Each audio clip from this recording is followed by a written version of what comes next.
Alright, hello everyone and welcome back to the channel. Today I am here with... Jeremy Leishman. And what did you do, Jeremy? I got first place at the Yuma Regional. Alright, what deck did you play? I played Orcust Shining Sarcophagus.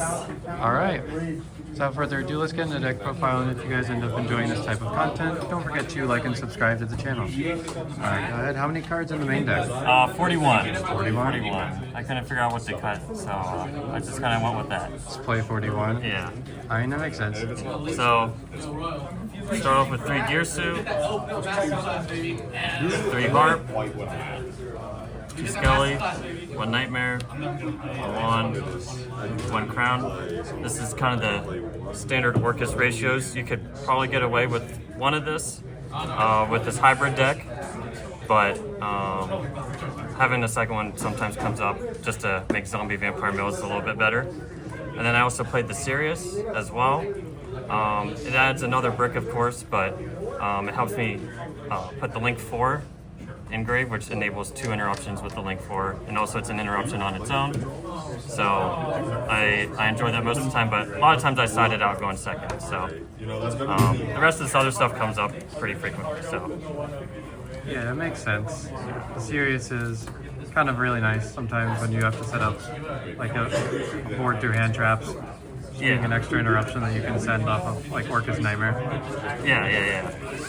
So other Orcust cards, Foolish, of course, Field Spell, and the Trap card. No return.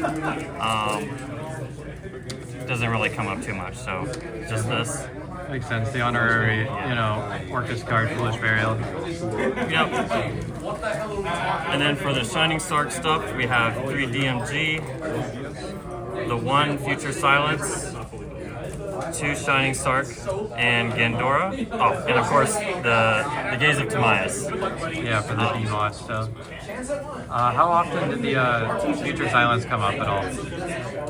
I don't know if I drew it once the whole time, but it's essentially just another name, another way to search this, which is the most important thing. Going first, you would rather see these cards than, well, even any of these, but you definitely would like to see these going first. These are okay going second, but this is just basically a 4th copy of DMG. Yeah, that makes sense. Did you resolve the Gandora board wipe effect at all during the regional? I did. My round 3 opponent, I top decked DMG, and I tribute summoned it, but the Link one from the grave, and it just got me the whole combo, and I used this to destroy their back row, which was just a bluff anyway, but it allowed me to make a rank 8 the zombie vampire and just OTK for games. So that's so awesome. What made you want to pick this package over another secondary package like Mitsurugi or Azumina stuff? Well, I haven't played with those cards too much, but I just thought this was kind of neat because it has good combos going first, and going second has the threat of Gandora as well. And this just kind of eats up a lot of hand traps. This also helps into Di-Fi, so like Di-Fi or Shifter or anything. The Bellstar can't really pitch itself to summon. This can still summon itself and still at least put up a Dragoon. Same thing with Horse, you can't activate Mseti under those effects. Yeah. So this helps at least make Dragoon under like half boards or something like that, and hopefully kind of play through some more stuff from there. Yeah, I played you round 5, I shifted you, and you used this package to help set up like Orcust Crescendo plus Dragoon on my turn. On my turn, it was you had just Shifter as your only non-engine hand trap that game, and so I drew the right hand to set up a Crescendo plus a Dragoon plus some other non-engine as well that kind of carried me through and helped me win that despite getting Shifter, so that helped out a lot. I was manifesting Shifter because I got game 1 and I was like, well, I better win this game 2, otherwise we're going to be in a very scary position in game 3. And lo and behold, that's what ended up happening. The package is really nice. It looks like it plays through a lot of stuff. One time, just funny story, one time I got drolled. I had, what was it? In my opening hand I had this. And so I summoned this, and I searched this, of course, I got Droll, but I already had this in hand, so I still ended on Dragoon despite going through Droll. That's the only bad part about this engine is it makes it weaker to Droll, but otherwise Orcust is resilient to Droll, so. Yeah, I mean, every kind of side engine that you can really play with Orcust kind of makes it weaker to Droll. Yeah. But usually it's the engines themselves that are weaker, not Orcust is weaker. Yeah. So, moving on.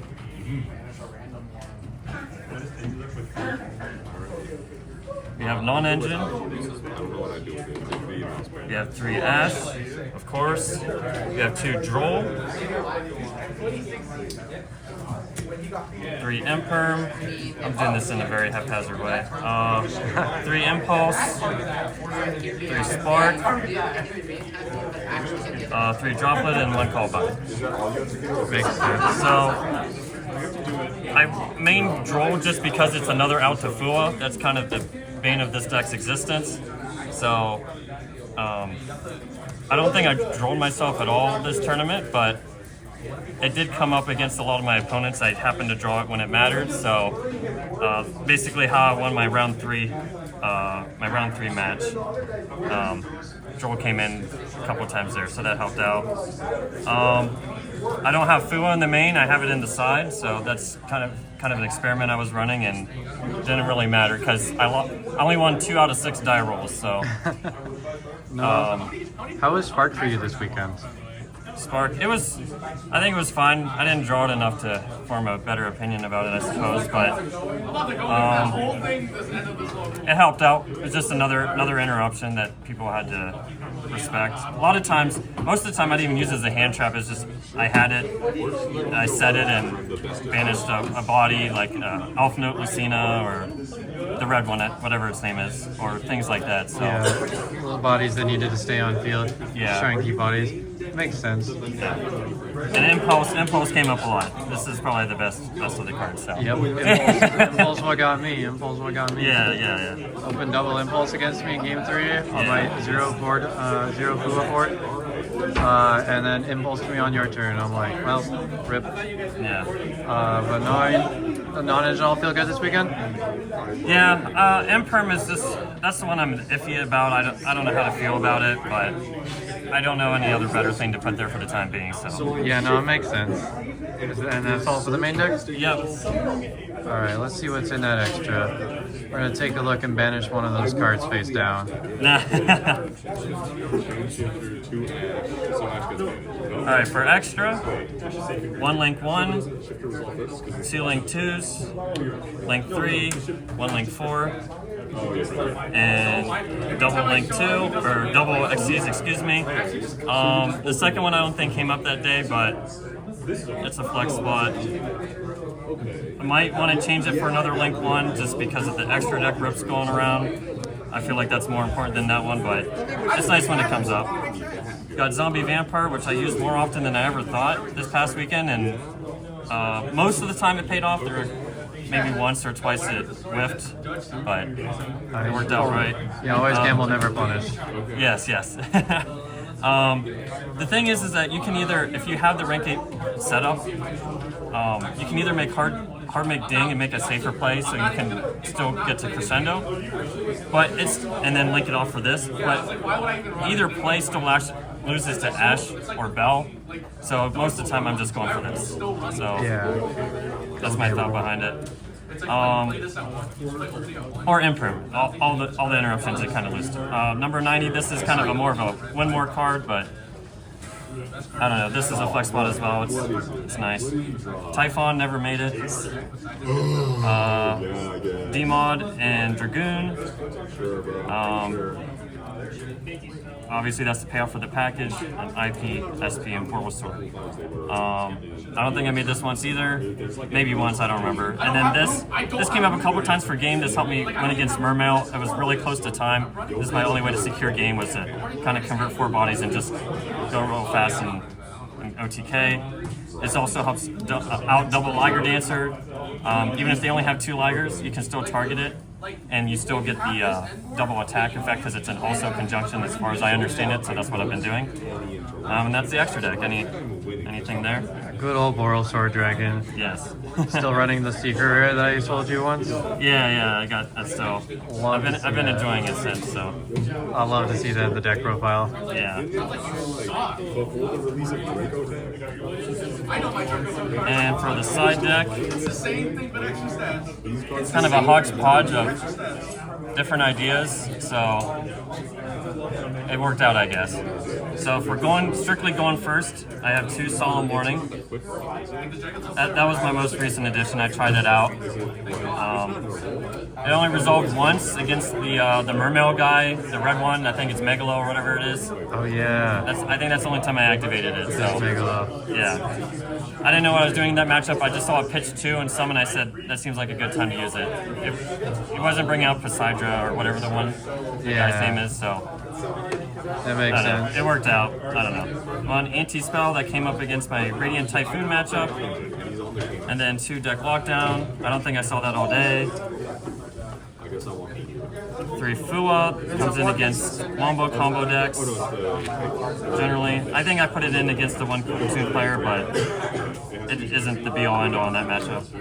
3 Retaliating Sea. This deck hates Draco Tail, so I feel like this is a requirement for that format. Obviously, the ban list just came out, so I don't know if I'll play this going on anymore. But I felt like I kind of wanted to replace one with another Lightning Storm, but I felt like having more insurance against Draco Tail was important. So, Double Book of Eclipse, also another card I'm trying out. Drew it once, and didn't matter because the guy had Die-Fi, so I lost. But it's a neat card. I'm still testing it, and then Lightning Storm and Feather Duster. And that's everything. Yeah. Did you see deck lockdown at all during the day? No. I don't. From my memory, I don't remember drawing deck lockdown. But I felt like it was a good going first card against everything except Draco Tail. But so I needed another going first card, which is why I put the warnings in. This used to be Thrust and DDG, but DDG isn't good against other combo decks like Malice or Mitsu. Yeah. So I tried this out and I thought this was at least relevant against Colton. So, like I said, I saw it twice. I saw it against you, but I never had to activate it. Yeah, the never. other time I saw it was against the Mermail player. I already explained that. So instead of deck lockdown in the future, would you consider like Mistaken Arrest? Well, a friend of mine recommended me playing Mistaken Arrest for the Vegas YCS. But I decided, go with deck lockdown. I felt like sometimes some decks can still play through Mistaken Arrest, and this one kind of stops everything. I don't know, it just seemed to work out. The other thing is that Ding can protect this, so I also like that aspect. The thing I like about this more than Mistaken Arrest is that when it leaves the field or when the effect dissipates, it's on my turn, so I can start searching. With Mistaken Arrest, my opponent is the first one that gets to start searching. So that's another thing I like about this, even though it is an extra turn. Yeah, it makes sense. Thank you very much, Jeremy, for the deck profile, and congrats on winning the Yuma Regional. And thank you all for watching. Have a great night.